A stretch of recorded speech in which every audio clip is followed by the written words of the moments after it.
तो हम लोग देख रहे थे किरचॉफ के नियम और न्यूटन के शीतलन नियम पढ़ने बाकी हैं। बाकी का काम लगभग निपट चुका था।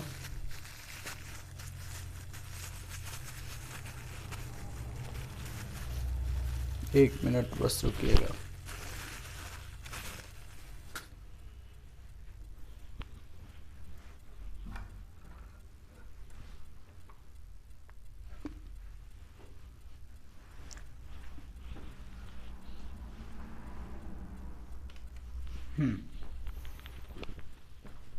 तो देखते हैं थोड़ा।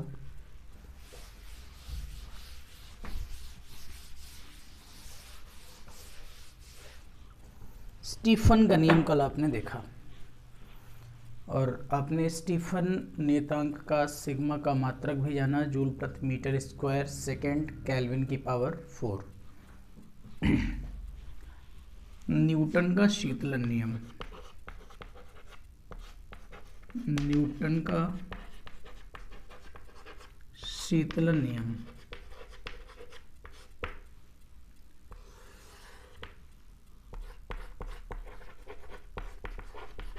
Newton's cooling law. न्यूटन ने बहुत बेसिक रूल बताया था। जैसे मान लीजिए कि आपको कोई लोहे की रॉड दे दी जाए और उस लोहे की रॉड को आपको बाहर फेंक देना है तो ठंडी हो जाएगी। अगर वो लोहे की रॉड ठंडी हो रही है तो इसका मतलब उससे ऊष्मा की हानि हो रही है। इसका मतलब उस क्षण से लगातार ऊष्मा बाहर निकल रही है। कल्पना करिए कि क्षण को आग से निकाल लिया और एक ऐसी भट्ठी के अंदर डाल दिया जहाँ का टेम्परेचर बहुत कम नहीं है, ज़्यादा भी नहीं है लेकिन कम भी नहीं है। तो क्या सरिया जल्दी ठंडी हो जाएगी? क्या वो रॉड जल्दी ठंडी हो जाएगी? तो शायद आपका आंसर होगा नहीं। इसका मतलब ये हुआ कि किसी भी वस्तु का ठंडा होना इस बात पर भी निर्भर है कि परिवेश का ताप कैसा है।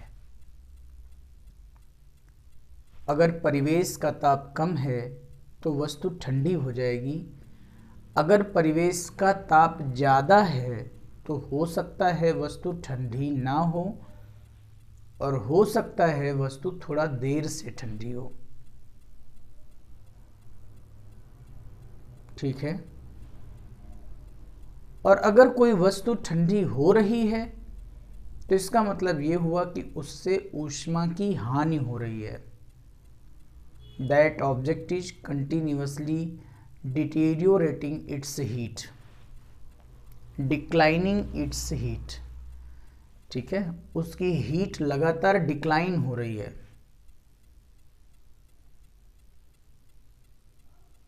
तो न्यूटन ने इसी के रेस्पेक्ट में बताया था कि जो ऊष्मा हानि की दर है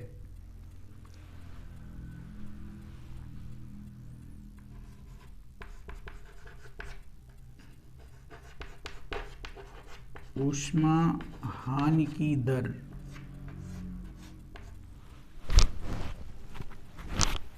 हानि तो माइनस dq और दर तो बटा dt वस्तु तथा वातावरण के तापांतर के अनुक्रमानुपाती।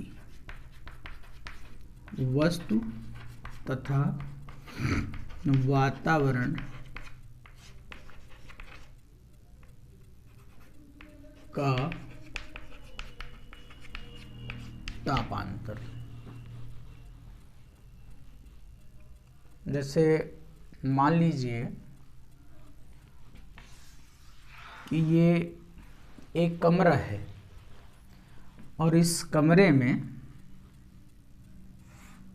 ये एक रॉड रखी है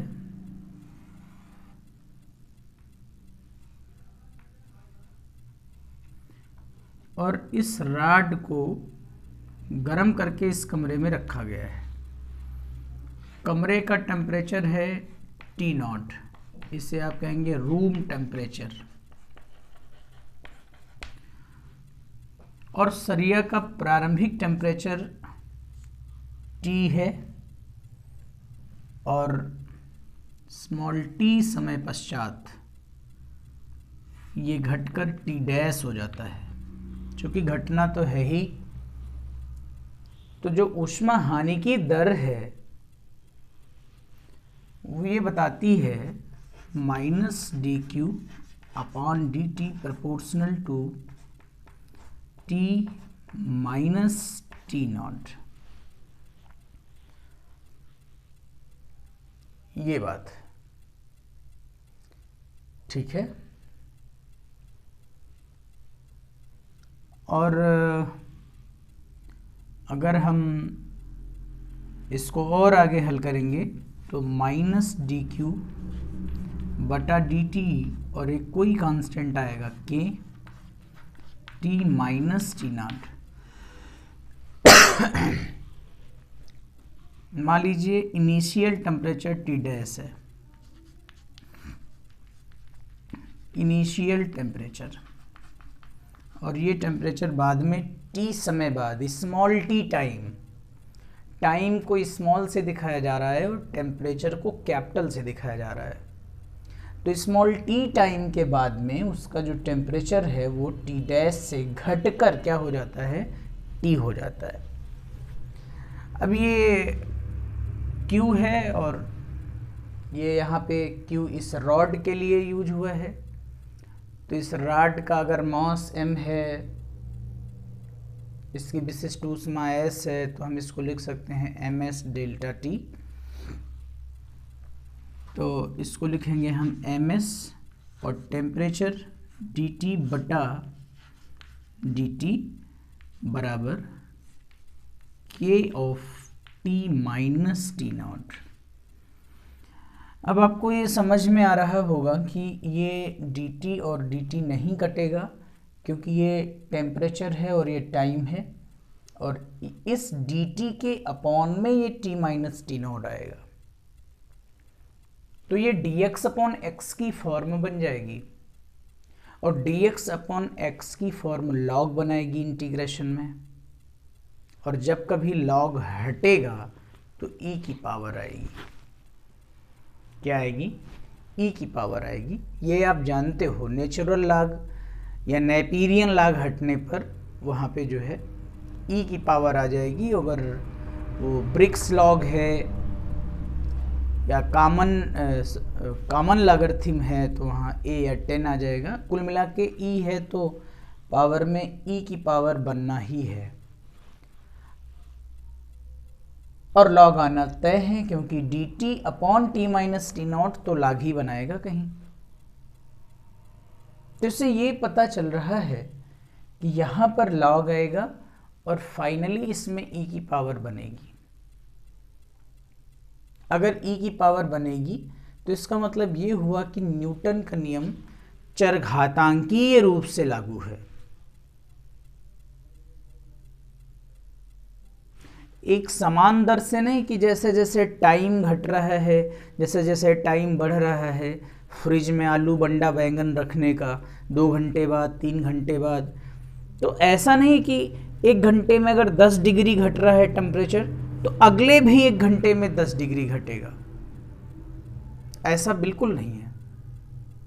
अगर ऐसा होता तो यहाँ एक्सपोनेंशियल पावर ना आती। ठीक है ना? तो जैसे मान लो आपने दूध रख दिया फ्रिज के अंदर 30 डिग्री टेम्परेचर में, दूध है और फ्रिज का टेम्परेचर जो भी मान लो आप 10 डिग्री 8 डिग्री जो आपने सेट कर रखा है, तो 30 डिग्री सेल्सियस से अगर वो 20 डिग्री सेल्सियस आधा घंटे में होता है, यानी 10 डिग्री टेम्परेचर उसका आधा घंटे में कम हुआ, तो अगला 10 डिग्री यानी 20 से 10 वो आधा घंटे में नहीं होगा, वो आधा घंटे से ज़्यादा टाइमिंग होगी। समझ आ रही बात? मैं इसको फाइनली लिख देता हूँ एक एक्सप्रेशन में। ये एम एस उधर जाएगा, के बटा एम एस को फिर एक कांस्टेंट को हो गया, A log t minus t naught बनेगा, और के टी प्लस सी करके बनेगा, और सी की वैल्यू रखोगे, टाइम टी 0 करोगे, तो ऐसे बनता जाएगा वो। तो ये आ जाएगा टी माइनस टी नॉट बटा T dash minus t not बराबर ई की पावर माइनस के टी।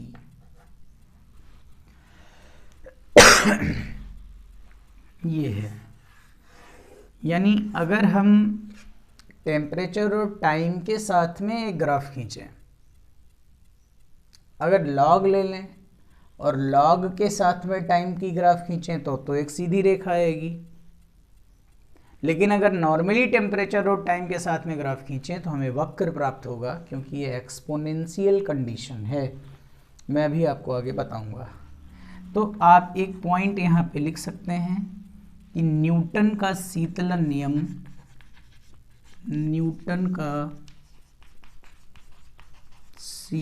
नियम चरघातांकीय रूप में लागू होता है। चरघातांकीय रूप में लागू होता है, अर्थात यदि किसी वस्तु का ताप 5 डिग्री सेल्सियस 10 मिनट में कम होता है, ये कल्पना है बस एक, 5 डिग्री सेल्सियस 10 मिनट में कम होता है,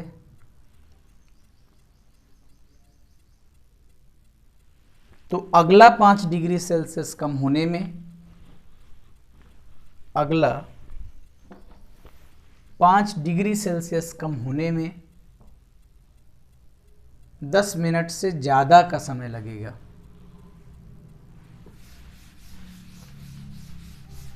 दस मिनट से ज़्यादा का समय लगेगा। और अगला पॉइंट,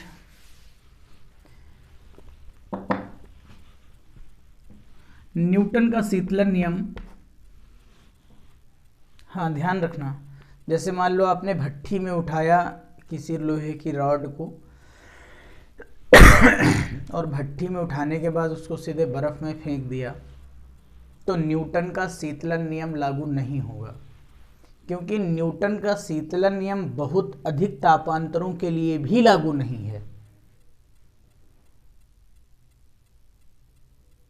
कि अचानक तुम पहले हाई में हो और सडनली एकदम लो में आ जाओ, तो न्यूटन से कूलिंग लॉ फेल हो जाएगा। ये भी लिख लीजिएगा, न्यूटन का शीतलन नियम कम तापांतरों के लिए लागू है।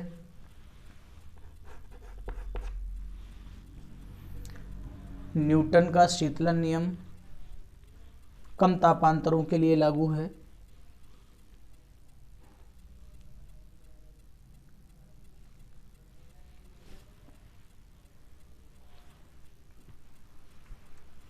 अगला पॉइंट देखो, कक्षा 11 में जब आप लोग पढ़ रहे थे तो आपने स्टीफन के नियम से न्यूटन के शीतलन नियम का व्यंजक निकाला था, और स्टीफन के नियम से ही न्यूटन के शीतलन नियम का एक्सप्रेशन आ रहा था।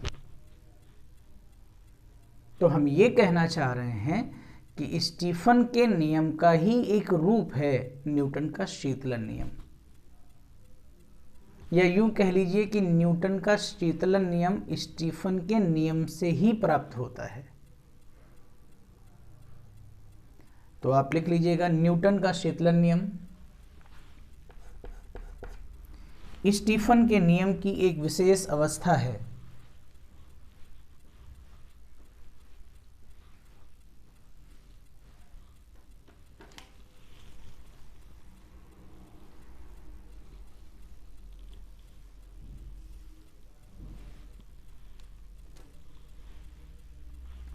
एक विशेष अवस्था है।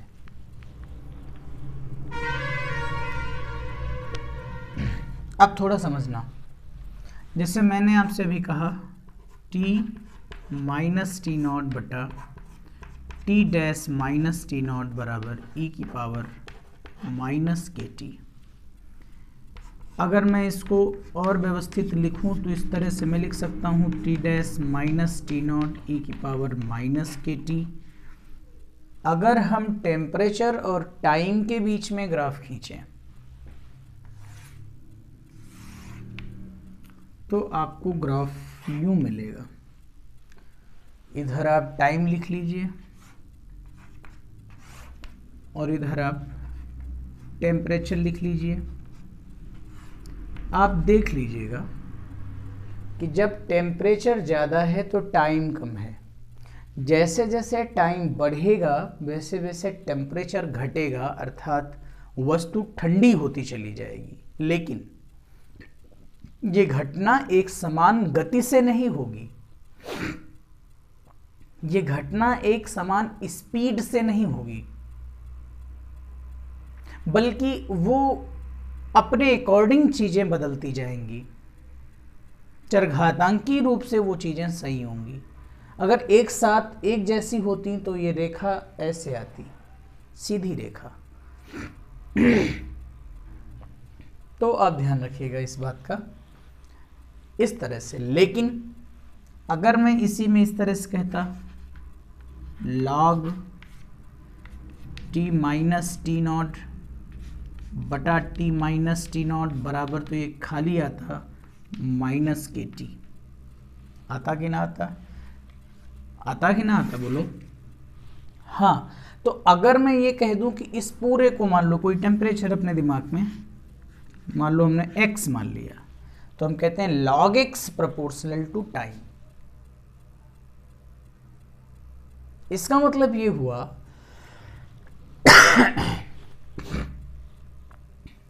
इसका मतलब ये हुआ कि अब जो रेखा आएगी वो सीधी रेखा आएगी अगर हम लॉग टेम्परेचर और टाइम के बीच में ग्राफ खींचेंगे।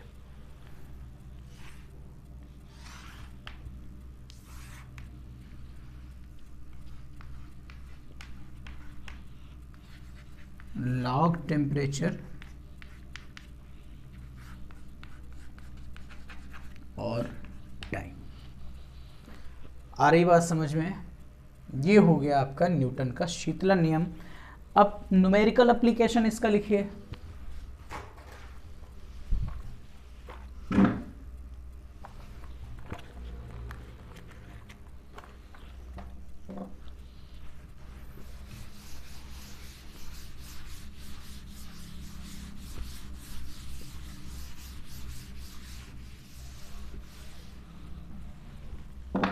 यदि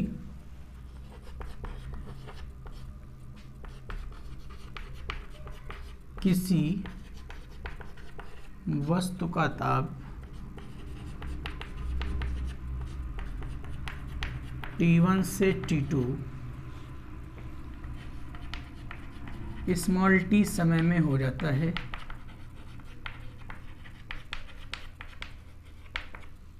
तथा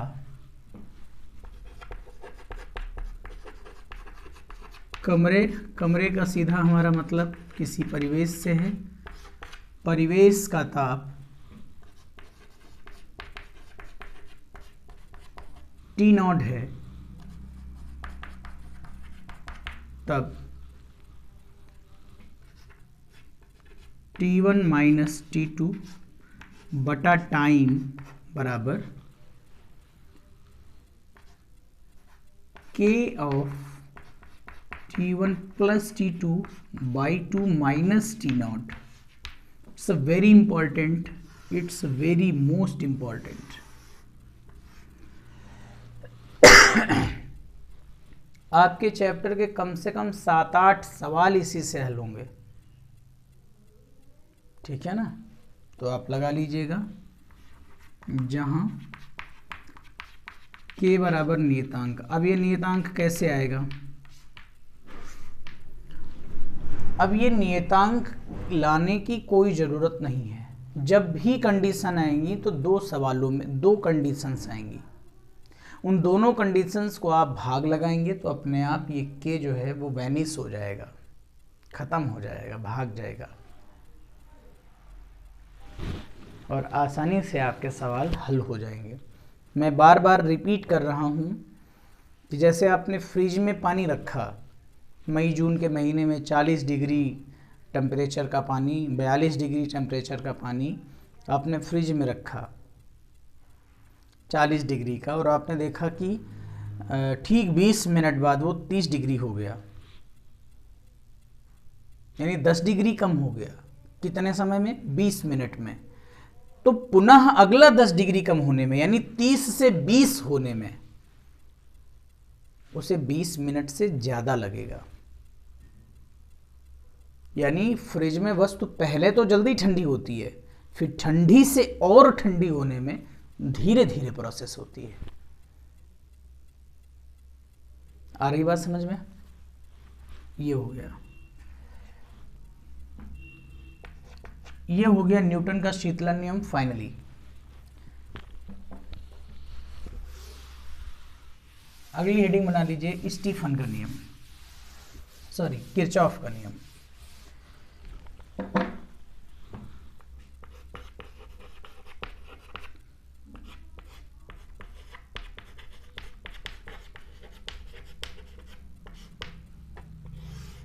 किरचॉफ का नियम,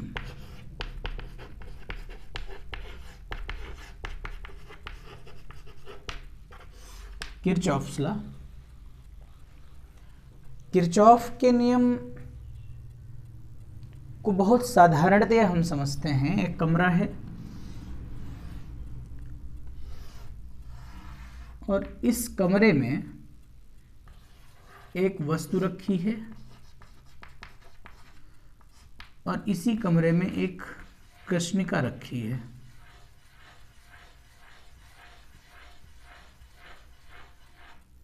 ये कृष्णिका रखी है,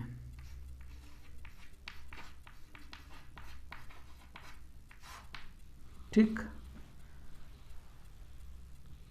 एक ही जगह पर हैं और किरचॉफ के नियम की कंडीशन है एक ही तरंगदैर्ध्य के लिए घटनाएं हैं। अगर तरंगदैर्ध्य बदल दोगे तो घटना बदल जाएगी।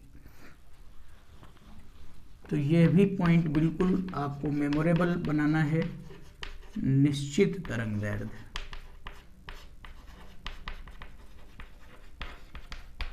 जो भी तरंगदैर्ध्य है उसको फिक्स कर लिया जाए। अच्छा, ये जो वस्तु है ये विकिरण का उत्सर्जन भी करेगी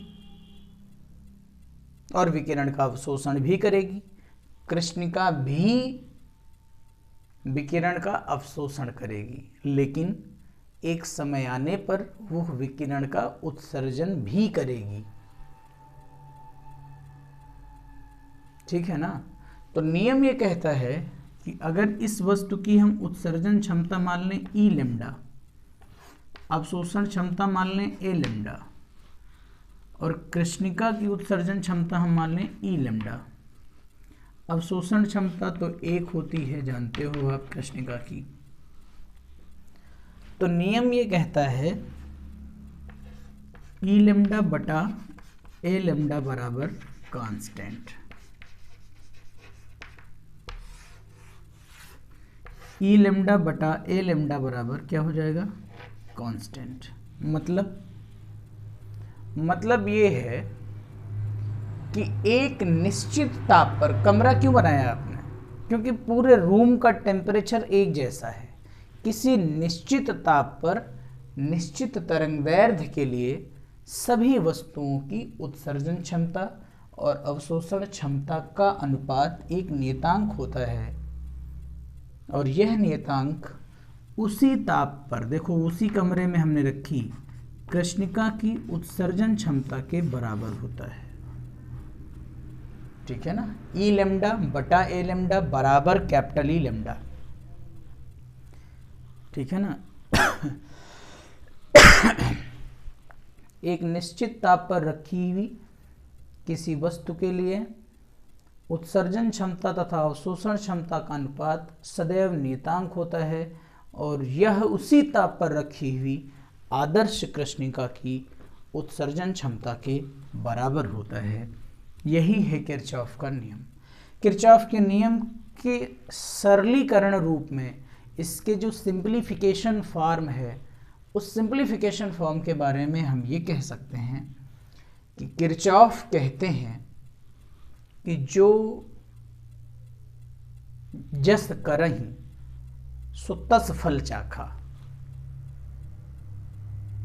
जो जैसा करेगा उसे वैसा ही फल मिलेगा।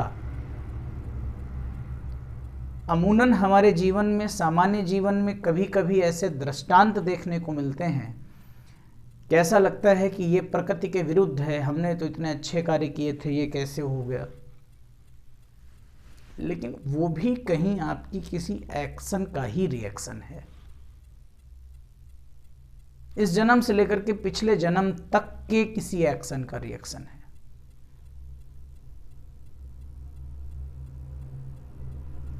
किरचॉफ कहते हैं कि जो वस्तु जिस तरंग दैर्ध्य के विकिरण का अवशोषण करेगी, वह वस्तु उसी तरंग दैर्ध्य के विकिरण का उत्सर्जन भी करेगी।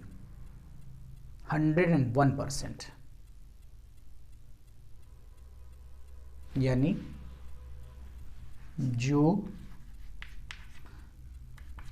विकिरण का जितना अच्छा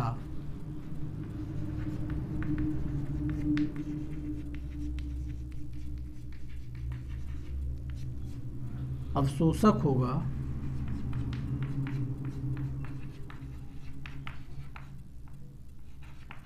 वह उतना ही अच्छा उत्सर्जक भी होगा। उत्सर्जक भी होगा।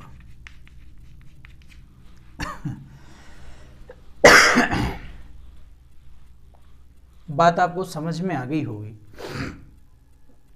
जो जितना अच्छा विकिरण का अवशोषक होगा, वो उतना ही अच्छा विकिरण का उत्सर्जक भी होगा। जैसे आप एक लाल गुलाब ले लीजिए या लाल कांच ले लीजिए।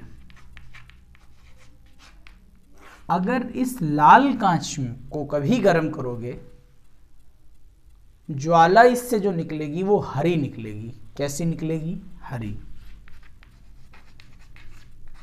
हरी लौ निकलेगी।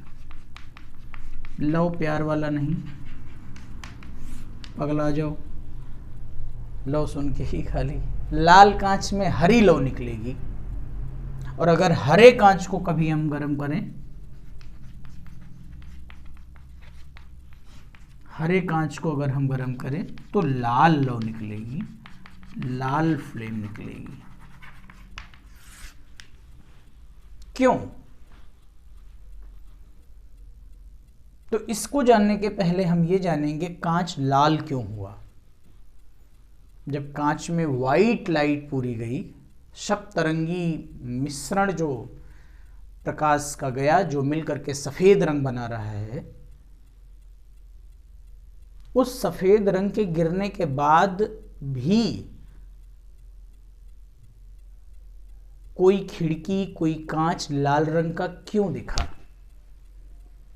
इसका मतलब यह हुआ कि उसने बाकी सभी रंगों को अपने अंदर अवशोषित कर लिया था। सिर्फ एक रंग बचा था, लाल, जो हमें दिख रहा है। एयरफोर्स वालों, अगर कोई दुपट्टा पीला दिख रहा हो तो इसका मतलब है बाकी सभी रंगों का अवशोषण उसमें हो गया है, सिर्फ पीला रंग उत्सर्जित हो रहा है।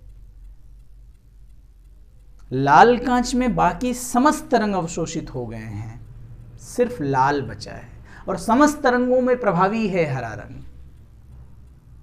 तो चूंकि वो अवशोषित हो गया था, इसलिए जब भी गर्म करोगे तो वही हरा रंग उत्सर्जित भी होगा। यही कारण है कि लाल कांच को गर्म करने पर हरी लौ निकलती है और हरे कांच को गर्म करने पर लाल लो निकलती है, क्योंकि हरा वो तब दिखा जब उसने लाल रंग को एब्जॉर्ब कर लिया। तो जब कभी गर्म करोगे तो जो एब्जॉर्ब था, जो अंदर छुपा था, जो अंदर अवशोषित था, वो निकल के बाहर आ जाएगा। ये पूरी घटना किसने बताई थी? किरचॉफ ने। तो इस तरह से हम किरचॉफ को भी समझ लेते हैं। आगे हम चलेंगे।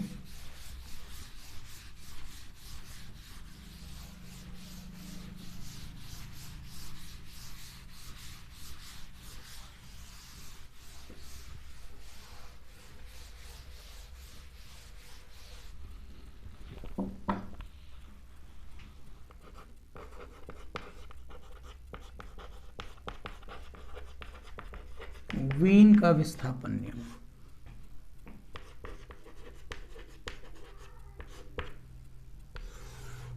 इंग्लिश होगी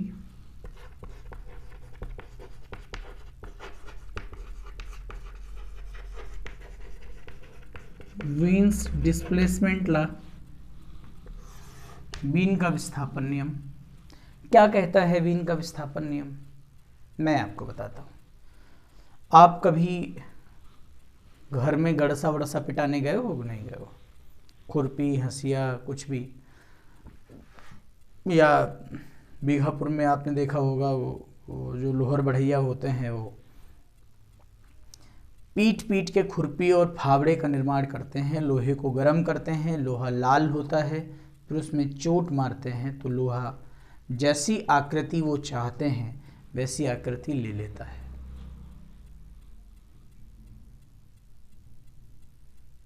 कभी आप ध्यान से देखिएगा, लोहा पहले बिल्कुल अपने नेचुरल कलर का है, नेचुरल है बिल्कुल। धीरे धीरे उसको गर्म करते हैं तो वो बिल्कुल डीप रेड कलर होता है। पहले तो एकदम थोड़ा भूरा भूरा सा दिखना शुरू होगा, फिर धीरे धीरे वो लाल होता जाएगा, फिर बहुत लाल होगा, फिर लाल होने के बाद हल्की हल्की पीली सी लौ निकलती नजर आती है। देखा है आपने?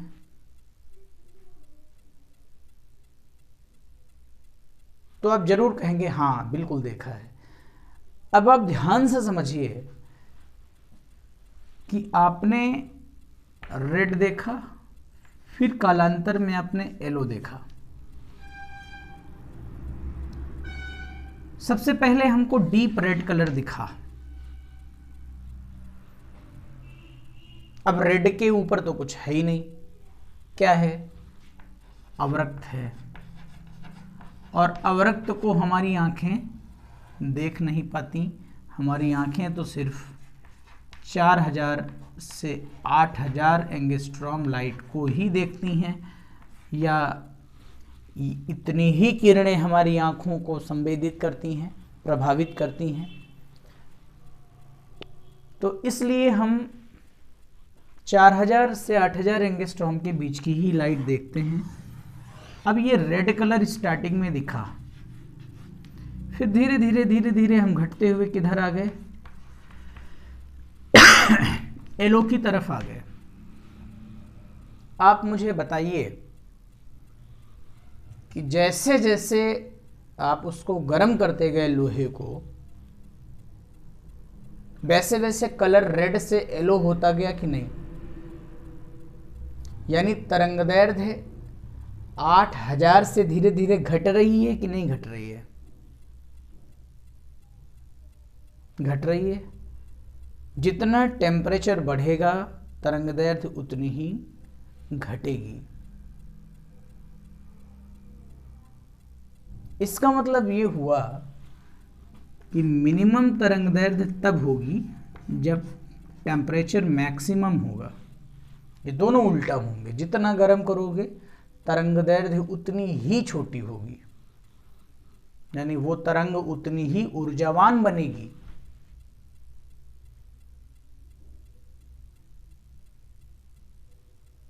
उतनी ही ऊर्जावान बनेगी।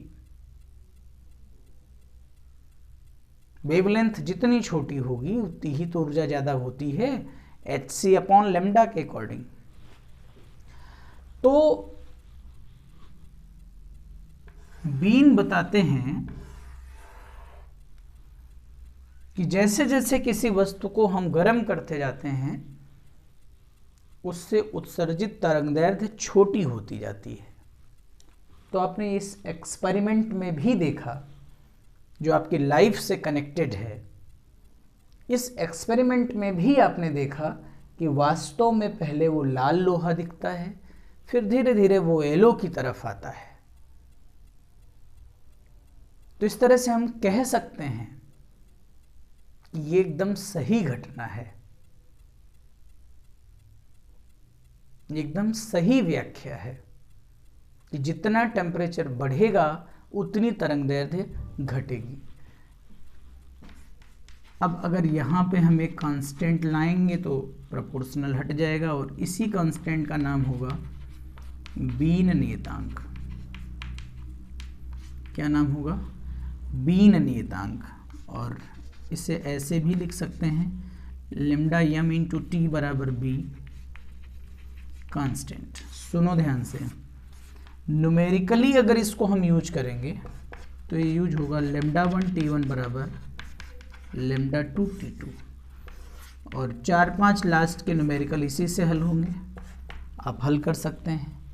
बीन नियतांक का अगर आपसे कोई मात्रक पूछे तो लेमडा का मात्रक आपका मीटर होगा, टी का मात्रक आपका केल्विन होगा, तो बीन नियतांक का मात्रक आएगा मीटर केल्विन। इस तरह से हीट ट्रांसमिशन खत्म हो गया। अगला चैप्टर शुरू होगा थर्मोडायनामिक्स। हमारे पास रविवार तक इसकी जितनी समस्याएं हैं वो आ जानी चाहिए, संडे तक इसकी जितनी समस्याएं हैं वो आ जानी चाहिए और इसका टेस्ट भी मंडे वनडे को हो जाएगा। जितनी आप हीट पढ़ चुके हैं उसका टेस्ट, तो आप इसको याद भी कर डालिए, बिल्कुल स्ट्रिक्टली याद कर डालिए, ये मजाक ना समझा जाए।